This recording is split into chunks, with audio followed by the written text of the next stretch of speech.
Bendiciones mis hermanos, les habla un día más Teo Hernández y hoy día mis hermanos voy a compartirles la historia de San Roberto Bellarmino, cardenal del año 1621. Vamos a comenzar mis hermanos, pongamos atención. Su historia dice así: Roberto significa el que brilla por su buena fama. Bellarmino quiere decir guerrero bien armado. Este santo ha sido uno de los más valientes defensores de la Iglesia Católica contra los errores de los protestantes. Sus libros son tan sabios y llenos de argumentos convencedores que uno de los más famosos jefes protestantes exclamó al leer uno de ellos: con escritos como este, estamos perdidos. No hay cómo responderle. San Roberto nació en Montepulciano, Toscana, Italia, en 1542. Su madre era hermana del Papa Marcelo II. Desde niño dio muestra de poseer una inteligencia superior a la de sus compañeros y una memoria prodigiosa. Recitaba de memoria muchas páginas en latín del poeta Virgilio como si las estuviera leyendo. En las academias y discusiones públicas dejaba admirados a todos los que lo escuchaban. El rector del colegio de los jesuitas en Montepulciano dejó escrito: es el más inteligente de todos nuestros alumnos. Da esperanzas de grandes éxitos para el futuro. Por ser sobrino de un pontífice, podía esperar obtener muy altos puestos y a ellos aspiraba, pero su Santa Madre lo fue convenciendo de que el orgullo y la vanidad son defectos sumamente peligrosos, y cuenta él en sus memorias: de pronto, cuando más deseoso estaba de conseguir cargos honoríficos, me vino de repente a la memoria lo más rápidamente que se pasan los honores de este mundo y la cuenta que vamos a tener que darle todos a Dios, y me propuse entrar de religioso, pero en una comunidad donde no fuera posible ser elegido obispo ni cardenal. Y esa comunidad era la de los padres jesuitas, y así lo hizo. Fue recibido de jesuita en Roma en 1560, y detalles de los misterios de Dios. Él entraba a esa comunidad para no ser elegido ni obispo ni cardenal, porque los reglamentos de los jesuitas les prohibían aceptar esos cargos, y fue el único obispo cardenal de los jesuitas en ese tiempo. Uno de los peores sufrimientos de San Roberto durante toda la vida fue su mala salud. En él se cumplía lo que decía San Bernardo cuando decía: ojalá los superiores tengan una salud muy deficiente para que logren comprender a los débiles enfermos. Cada par de meses tenían que enviar a Roberto a las montañas a descansar, porque sus condiciones de salud eran muy defectuosas, pero no por eso dejaba de estudiar y de prepararse. Ya de joven seminarista y profesor, y luego como sacerdote, Roberto Bellarmino atraía multitudes con sus conferencias por su pasmosa sabiduría y por la facilidad de palabra que tenía y sus cualidades para convencer a los oyentes. Sus sermones fueron extraordinariamente populares desde el primer día. Sus oyentes decían que su rostro brillaba mientras predicaba y que sus palabras parecían inspiradas desde lo alto. Bellarmino era un verdadero ídolo para sus numerosos oyentes. Un superior enviado desde Roma para que le oyera los sermones que predicaba en Lovaina escribía luego: nunca en mi vida había oído hablar a un hombre tan extraordinariamente bien como habla el padre Roberto.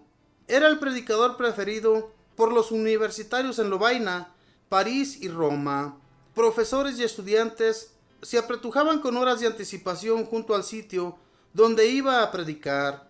Los templos se llenaban totalmente cuando se anunciaba que era el padre Bellarmino el que iba a predicar. Hasta se subían a las columnas para poder verlo y escucharlo. Al principio los sermones de Roberto estaban llenas de frases de autores famosos y adornos literarios para aparecer como un sabio literato. Pero de pronto un día lo enviaron a hacer un sermón sin haberle anunciado con anticipación, y él, sin tiempo para prepararse ni leer, se propuso hacer esa predicación solamente con frases de la Sagrada Biblia, la cual prácticamente se sabía de memoria, y el éxito fue fulminante. Aquel día consiguió más conversiones con un sencillo sermoncillo bíblico que las que había conseguido antes con todos sus sermones literarios.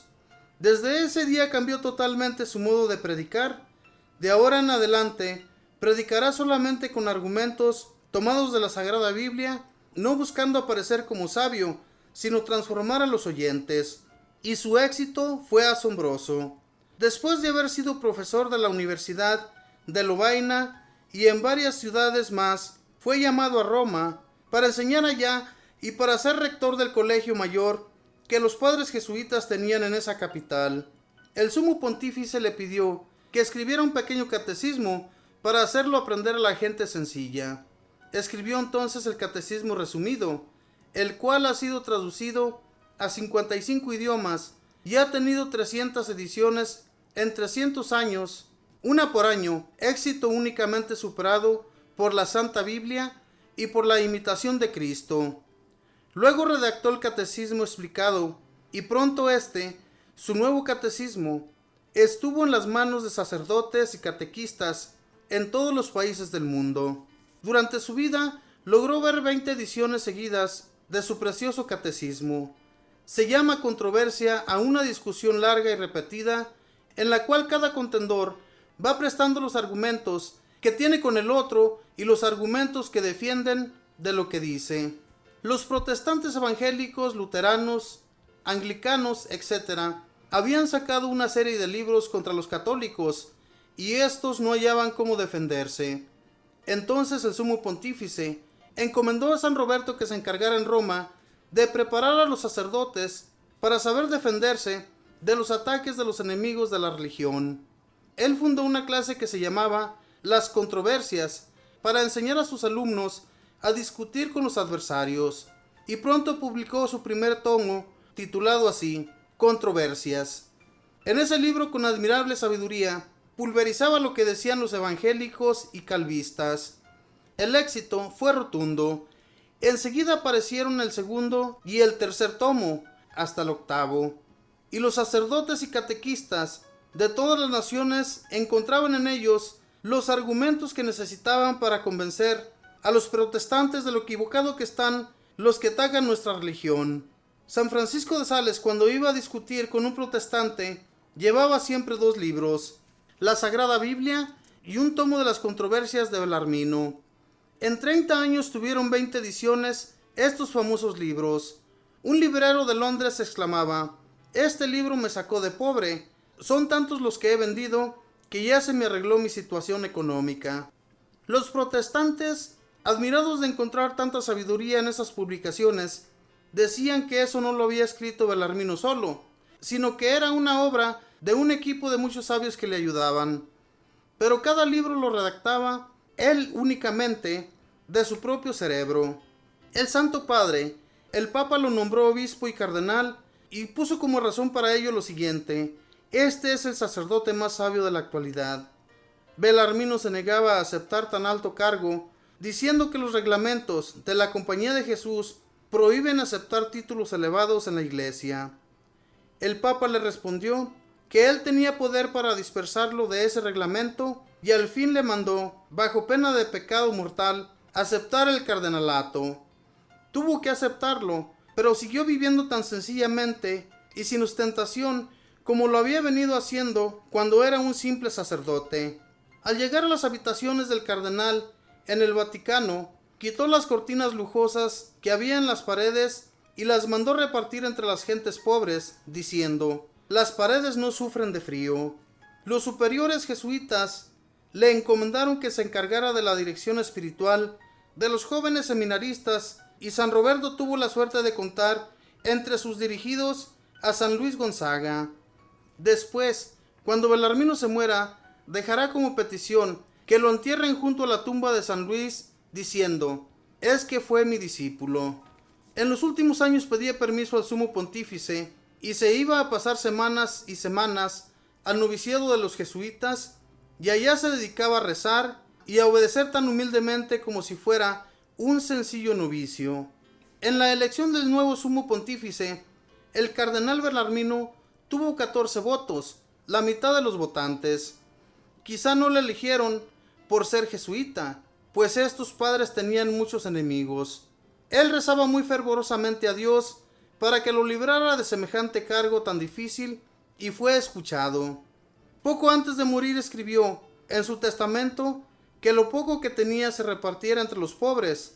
Lo que dejó no alcanzó sino para costear los gastos del entierro. Que sus funerales fueran de noche, para que no hubiera tanta gente, y se hicieran sin solemnidad. Pero a pesar que se le obedeció, haciéndole sus funerales de noche, el gentío fue inmenso y todos estaban convencidos de que estaban asistiendo al entierro de un santo. Murió el 17 de septiembre de 1621. Su canonización se demoró porque había una escuela teológica contraria a él que no lo dejaba canonizar, pero el sumo pontífice Pío XI lo declaró santo en 1930 y doctor de la Iglesia en 1931. San Roberto Belarmino, pídele a Dios que nos envíe sabios defensores de la Iglesia que nos ayuden a librarnos de los ataques y errores de los protestantes. Esta fue la historia de San Roberto Belarmino, un jesuita que nada más por el hecho de ser jesuita, muchas congregaciones no los podían ver. Sin embargo, este hombre salió muy sabio, era muy inteligente. Fíjense, para redactar uno de los catecismos no fue cualquier sacerdote, fue un hombre bien estudiado y el cual escribió muchos libros y los redactó para que los protestantes no siguieran con sus libritos, esos libros que habían escrito y con los cuales les hacían frente siempre a los católicos y les decían que estábamos muy errados en lo que nosotros creíamos. Pero sin embargo llega este hombre y les refriega en su cara estos bellos libros que ojalá y nosotros un día, mis hermanos, los podamos tener en nuestras manos y leerlos también, para así, hermanos, no dejarnos ni mucho menos creer en las cosas que protestan estos hombres y mujeres que andan por las calles enseñando errores de los cuales nosotros no estamos de acuerdo. Hermanos, la única iglesia que fue fundada por Cristo es la Iglesia Católica, y sabemos a quién nos dejó por el primer papa, a San Pedro. Después de él, todos los papas que han venido a ser sucesores de San Pedro, y que gracias a que tenemos mucha enseñanza en la Iglesia Católica, no nos vamos a dejar que nos hablen de otras cosas que no son las correctas, las cuales Dios nos enseñó a través de Jesucristo nuestro Señor. Que Dios los bendiga, mis hermanos, que pasen un feliz día.